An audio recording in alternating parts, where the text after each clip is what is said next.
చూస్ country delight, live better. ఇప్పుడే country delight app ని download చేసుకోండి.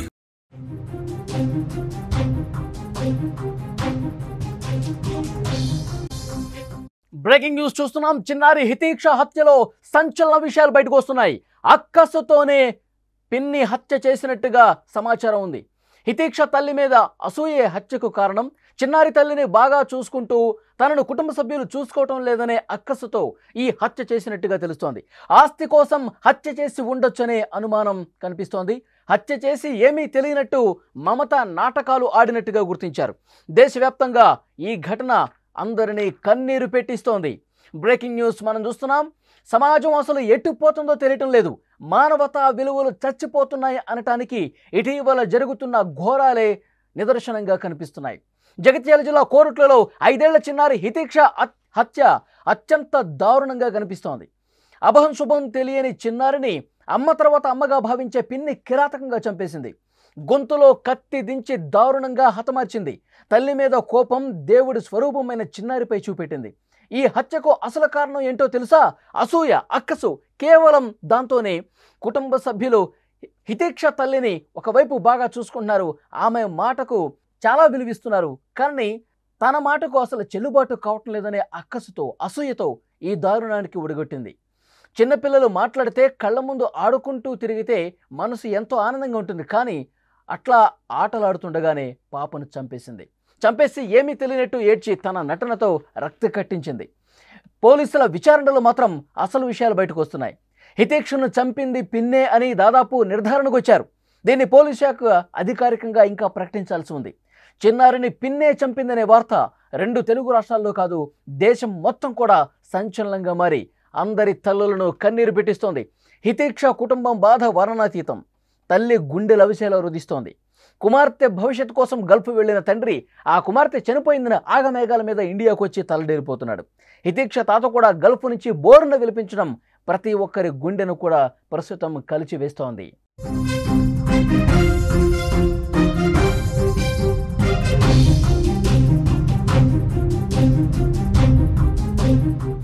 హితీక్షను పిన్నే చంపేసింది ఈ వార్త ఎప్పుడైతే బయటకు వచ్చిందో, అంటే హితీక్ష ఎప్పుడైతే బాత్రూంలో పడి చనిపోయింది చిన్న పాప అని తెలిసాక అందరూ కూడా షాక్ అయిపోయారు.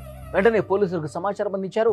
ఎవరు చంపుంటారు అని ఒక ఆందోళన కనిపించింది, ఒక భయం కనిపించింది. చిన్నారిని చంపటానికి కారణం ఏంటి? ఈ అభం శుభం తెలియని ఈ పాప ఏం చేసింది? దీనికి సంబంధించి పూర్తిగా వివరాలు ఇంకా బయటికి రాముందు పోలీసులు వెతుకుతూ ఉన్నారు. కుటుంబ సభ్యులు పూర్తిగా అసలు ఏం జరుగుతుందో అర్థం కాని పరిస్థితి. పిన్ని ఒక అసూయతో, అక్కసుతో ఇంత దారుణానికి తెగబడుతుందని ఎవరికీ తెలియదు. విజువల్స్లో మీరు స్క్రీన్ మీద చూస్తూ ఉన్నారు.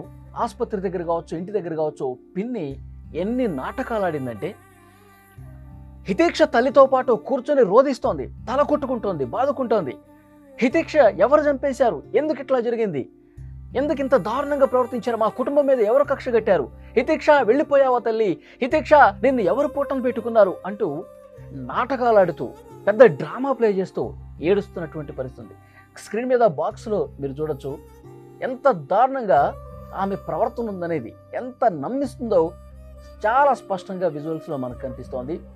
పోలీసులు కూడా అసలు ఎవరు చంపారో అర్థం కాని పరిస్థితి. అక్కడ సీసీ ఫుటేజ్ చూస్తూ ఉన్నారు, అక్కడ ఎవరు వచ్చిపోయారు ఇవన్నీ చూస్తున్నారు, డాగ్ స్క్వాడ్ వస్తుంది. కానీ కొన్ని గంటల వరకు ఎవరికి అర్థం కావట్లేదు. చిన్నారి పిన్ని మమత ఎంత నాటకం ఆడిందో, ఎంత డ్రామా ప్లే చేసిందో, ఎంతగా నటించిందో చాలా స్పష్టంగా మీకు విజువల్స్ చూస్తుంటే అర్థమవుతుంది. పోలీసులు ఒక నిర్ధారణకు వచ్చేశారు. పిన్నే చంపేసింది. ఎందుకంటే ఘటన జరిగినటువంటి ఆ పరిస్థితిలో ఎప్పుడైతే చిన్నారిని అతి దారుణంగా కత్తితో పొడిచి చంపిందో ఆ సంఘటన ప్రదేశానికి 5-6 సార్లు వచ్చిపోయినట్టుగా పోలీసులు గుర్తించారు. ఆ తర్వాత మమతకు సంబంధించిన ఫోన్ను స్వాధీనపరుచుకొని అనుమానంతో చూస్తే హత్యకు సంబంధించినవి, హత్య ఏ విధంగా చేస్తారు అన్న వీడియో క్లిప్పులు ఒక 5-6 గుర్తించారు. అందులో ఇక డౌట్ లేదు, మమతే ఈ దారుణానికి పాల్పడిందని పోలీసులు ఒక అంచనాకు వచ్చారు. వెంటనే అదుపులోకి తీసుకున్నారు, ప్రశ్నించారు, దగ్గరలో ఉన్న సీసీ ఫుటేజీలు తీశారు. వీటన్నిటిని బయటకు తీసి దర్యాప్తు చేసి ఆమెని చాలా సీరియస్గా క్వశ్చన్ చేస్తే తప్పు ఒప్పుకున్నట్టుగా తెలుస్తోంది. ఇది తప్పు కాదు, ఇది పూర్తిగా అసలు నేను కరెక్టే చేశానన్న ఒక భావన ఆమె కళ్ళలో కనిపిస్తోంది. నేను తప్పు చేశాను, ఇంత దారుణంగా చిన్న పాపను పొట్టన పెట్టుకున్నాను, చిన్న పాప నా కూతురు లాంటిది, మమతకి 2 కూతుళ్ళు, నా కూతురు లాంటిది ఈ అమ్మాయి, ఈ పాప హితిక్ష అన్న కనీసం ఆలోచన లేకుండా చాలా అంటే చాలా దారుణంగా కత్తితో గొంతు కోసి చంపేసిందంటే ఈ సమాజం ఎటుపోతుందో అర్థం కావట్లా, మానవ సంబంధాలు ఏమైపోతున్నాయో అర్థం కావట్లా. ఇంకా నేను ఎలాంటి తప్పు చేయలేదన్న భావన ఆమెలో కనిపిస్తుంది. పోలీసులు విచారణ చేస్తుంటే ఏమీ తెలియనట్టు ఒకవైపు డ్రామాలాడుతూ మరొకవైపు నిజాన్ని దాస్తూ కప్పిపుచ్చే ప్రయత్నం చాలాసేపు చేసింది. కానీ ఉన్నటువంటి ఆధారాలు అవన్నీ కూడా పోలీసులు ముందు పెట్టి చాలా అంటే చాలా సీరియస్గా క్వశ్చన్ చేసి భయపెడితే తప్ప అప్పుడు నిజం ఒప్పుకోనట్టుగా తెలుస్తుంది. ఇంకా పోలీసుల నుంచి అధికారిక సమాచారం రాలేదు. మరికొద్దిసేపట్లోనే పోలీసులు మీడియా ముందు నిజాలన్నీ కూడా బయటపెట్టే అవకాశం ఉంది. 2 తెలుగు రాష్ట్రాలే కాదు, దేశం మొత్తం కూడా ఒక్కసారిగా షాక్కు గురైన పరిస్థితి. దీనికి రీజన్ ఏంటి? కుటుంబంలో తనకు విలువ ఇవ్వట్లేదు, కుటుంబంలో తనను చిన్న చూపు చూస్తున్నారు, కుటుంబంలో తన మాటకు విలువ లేకుండా పోయింది. ఇది అంటే కుటుంబంలో తన మాటకు విలువ లేదు అని ఒకే ఒక కారణంతో మమత అక్కగా ఉన్నటువంటి నవీన, ఈ హితిక్ష తల్లి, ఆమె మాటకు విలువిస్తున్నారు, అక్కనే అందరూ ఫాలో అవుతున్నారు, అక్క చెప్పిందే వింటున్నారు, అసలు నేను చెప్పింది ఏది కూడా పట్టించుకోవట్లేదు అని ఒకే ఒక కారణంతో నీకు నవీన మీద కోపం ఉంటే నవీనతో గొడవపడు, నీకు నవీన మీద కోపం ఉంటే, నవీన మీద అసూయ ఉంటే ఆమె మీద ఏమన్నా గొడవపడు, లేకపోతే గొడవ చేయి, ఏదైనా చెయ్యి. అంతేగాని ఆమె కూతురు చిన్న పాప, 5 సంవత్సరాల పాపని మాయమాటలు చెప్పి దగ్గరికి పిలిచి నటించి అత్యంత దారుణంగా కత్తితో గొంతు మీద పొడిచి చంపుతావా? వేరే వాళ్ళ ఇంటి బాత్రూంలో పడేసి ఏమీ తెలియనట్టు మళ్ళీ ఇంటికి వచ్చి ఈ ఏడుపులు పెడబొబ్బులు, అసలు ఏం జరుగుతుంది? ఈ సమాజంలో అసలు విలువలు ఉన్నాయా? కుటుంబ విలువలు ఉన్నాయా? ఏం అర్థం కాని పరిస్థితి. మమత భర్త అలాగే నవీన భర్త ఇద్దరు కూడా గల్ఫ్లో ఉంటారు. వీళ్ళ మామ కూడా గల్ఫ్లోనే ఉంటాడు. అందరూ అక్కడ పని చేసుకుంటున్నారు, కుటుంబాన్ని చూసుకుంటున్నారు, నెల నెల డబ్బులు పంపిస్తున్నారు. ఇక్కడ అత్తమ్మ వీళ్ళిద్దరూ నవీన మమత ఉంటారు. కానీ కుటుంబంలో తన మాటకు విలువ లేదు, కుటుంబంలో నేను అసలు నన్ను ఎవరూ పట్టించుకోరు, నేను ఏం చెప్పినా వినరు, కేవలం నవీన చెప్పిందే వింటారు. ఇలాంటి ఆలోచనలతో, ఇలాంటి సైకో మనస్తత్వంతో చిన్న పాపను చంపడం ఏంటి? అభంశుభం తెలియని ఒక అమాయకురాల్ని పట్టున పెట్టుకోవటం ఏంటి? పాపం ఇంకా పిన్ని ప్రేమగా పిలుస్తుంది, పిన్ని ప్రేమగా మాట్లాడుతుంది, పిన్నితోనే ఉంటాను కాసేపు, నేను పిన్ని దగ్గరే ఆడుకుంటాను అని చెప్పినటువంటి ఆ పాప పిన్ని ఇంత దారుణానికి తెగబడుతుంది, కత్తి తీసుకొని గొంతులో కసా పొడిచేసి చంపేస్తుందని చెప్పి ఆ పాపకి ఏం తెలుసు? అమాయకురాలు. ముందుగా గొంతు మీద చేయి పెట్టి నొక్కి, తర్వాత తను వెంట తెచ్చుకున్నటువంటి కత్తితో పొడిచి కొన ఊపిరితో ఉన్న ఆ చిన్న పాపని ఇంకా దారుణంగా ఇంకో 2 పోట్లు కత్తితో పొడిచి చనిపోయిందని నిర్ధారించుకున్న తర్వాత బాత్రూంలో పడేసి, అది కూడా ఎవరికి అనుమానం రాకుండా పక్కింట్లో, అతను ఎక్కడో వేరే ఊళ్ళో ఉన్నాడట.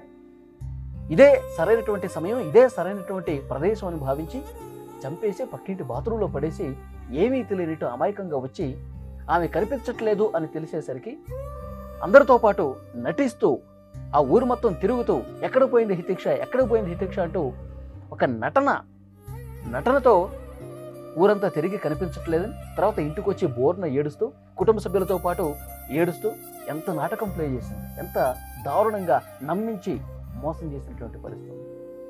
నీకు పెద్దవాళ్ళతో కూడా ఉంటే వాళ్ళతో గొడవపడు, వాళ్ళని ప్రశ్నించు, వాళ్ళతో ఎదురు తిరుగు. అంతేగాని చిన్న పాప, అసలు ఏమీ తెలియని పాప మీద ఇలా అసూయతో, ద్వేషంతో, అక్కసుతో చిన్న పాపలను చంపేస్తున్నటువంటి పరిస్థితి అంటే అసలు ఎవ్వరూ కూడా దీన్ని అసలు నమ్మలేకపోయారు. ఫస్ట్ పిన్నే చంపిందంటే చిన్న పాపని.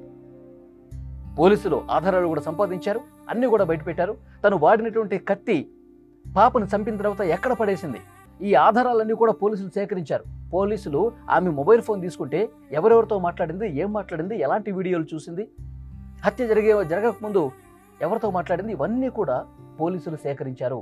ఆ వాడినటువంటి కత్తిని కూడా ఎక్కడ పడేసిందో దాన్ని కూడా సేకరించారు. ఇంకొక ముఖ్యమైన విషయం ఏంటంటే, ఈమె ఈ బెట్టింగ్ యాప్స్ ఉంటాయి కదండి, ఆ బెట్టింగ్ యాప్స్లో కూడా చాలా డబ్బులు పోగొట్టుకుందంట. తర్వాత బిట్కాయిన్లో కూడా ఏవో పెట్టుబడులు పెట్టి 25 లక్షల రూపాయల వరకు పోగొట్టుకుందని సమాచారం. సో మానసికంగా పూర్తిగా ఆమె పెడదానం పట్టేసింది. తన ఆలోచనలు వికృరూపం దాల్చడానికి, ఒక సైకోలా బిహేవ్ చేయడానికి ఇవి కూడా కొన్ని కారణాలుగా కనిపిస్తున్నాయి. ఆ తల్లిదండ్రులు చాలా ఎంత బాధతో ఉన్నారంటే, చిన్న పాప, అల్లారు ముద్దుగా పెంచుకున్నటువంటి పాప, 5 సంవత్సరాల పాప, ఏ పాపం తెలియని పాపని ఎందుకు ఇంత దారుణంగా చంపేశారు? కుటుంబంలో గొడవలుంటే పెద్దవాళ్ళతో ఉండాలి, కానీ చిన్న పాప అండి, చిన్న పాప కత్తితో గొంతు మీద పొడిచి చంపేసి బాత్రూంలో పడేయటం అంటే నిజంగా ఇలాంటి దారుణమైన ఘటనలు ఇంకెక్కడ జరుగుండేవేమో. గల్ఫ్లో ఉన్నటువంటి వాళ్ళు, తాత కావచ్చు, తండ్రి కావచ్చు, బాబాయ్, వీళ్ళందరూ కూడా బోరున విలిపిస్తున్నారు. ఇంకా పోలీసులు పూర్తిగా బయటకు చెప్పలేదు. మరి కొద్దిసేపట్లో ప్రెస్ మీట్ పెట్టి పిన్నే పాపను చంపేసింది, ఈ విషయాలన్నీ కూడా బయటకు వచ్చే అవకాశం కనిపిస్తుంది.